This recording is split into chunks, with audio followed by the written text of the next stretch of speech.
What's going on, fellow YouTubers? Back again. 97 Chevy S10 doing Valve Cover Gaskets. It is a little challenging, but just like my other video, trying to show you some tips and tricks on how to do it. Brake can fluid just fell over. Pretty much, you have to loosen up your power steering and your AC bracket to maneuver your valve cover off of the head. You do have to unplug a couple wires, like the one in the back of the AC compressor, and then there's one, of course you got to remove the air intake box. It sits right here. There's mine right there on the ground. There's the box. And like I said, just small wires. It's not too many. You do have to move the brackets that hold the spark plug wires out of the way as well. They're laying down on the side, but you can just bend those. It's just a flexible bracket holding those up. I did have to unplug the wires on this side to maneuver it out of there. If you do have the I can't remember what this is, I believe it's EGR coming from your exhaust, you do have to bend this pipe coming from your header or manifold, exhaust manifold. You do have to bend it back a little bit. I just used a big pair of pliers to pry it back a little bit. It's not going to hurt it. It's perfectly fine. You have to bend it back in certain places to pull the valve cover out. As you can see, mine's is off now.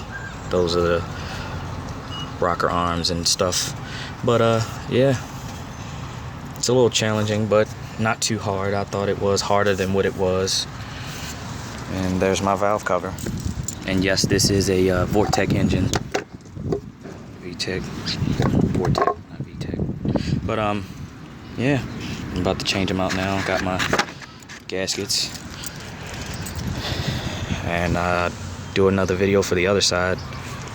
Pretty much the same concept, but it's probably more wires and stuff involved over here, plus the heater core wires and stuff.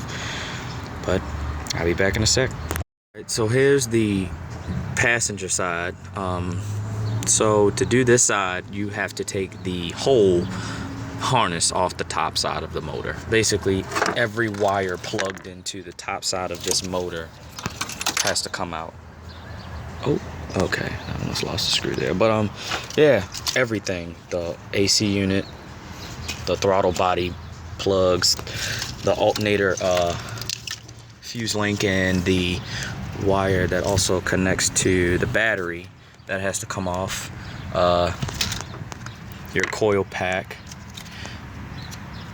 and everything else back here that's plugged in. Every wire off the top of this motor has to come off for you to get this side off, or else these wires are going to be in the way. Because if you know how it's set up, this is going right over top of the valve cover, and you have to move this out the way. The heater core wires, they have to move out the way as well, but you don't have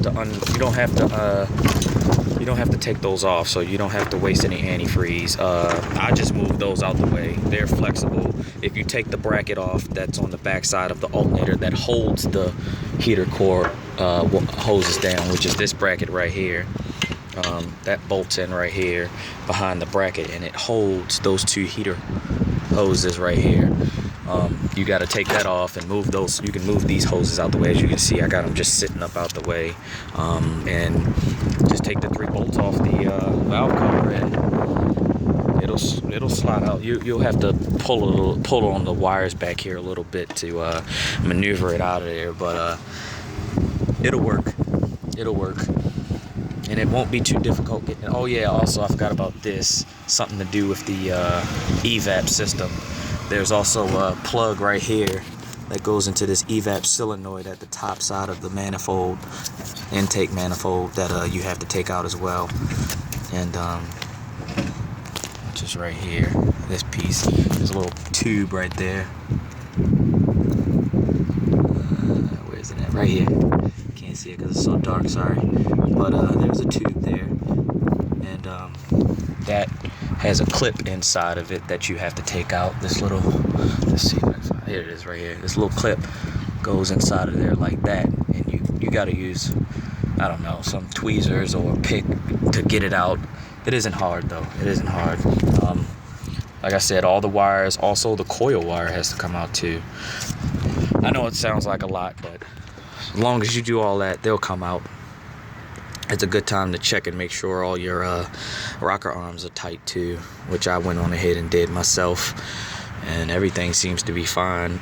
Also, I would recommend replacing, if you can. I don't know how to take it off, but there's also a gasket inside of the oil fill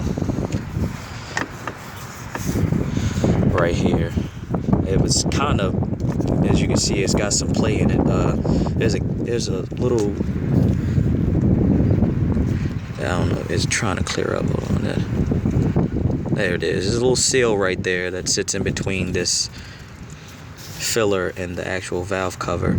I had to use I had to use a screwdriver to like push it back down in there and then push it back down in. It's kind of press fitted in there. I'm not sure how it comes out or how it goes in, but good to replace that too, else you're still gonna be leaking oil. But yeah, that's pretty much what you have to do to get this valve cover out. And about to go ahead and put my new ones in and call it a day. I hope that helps.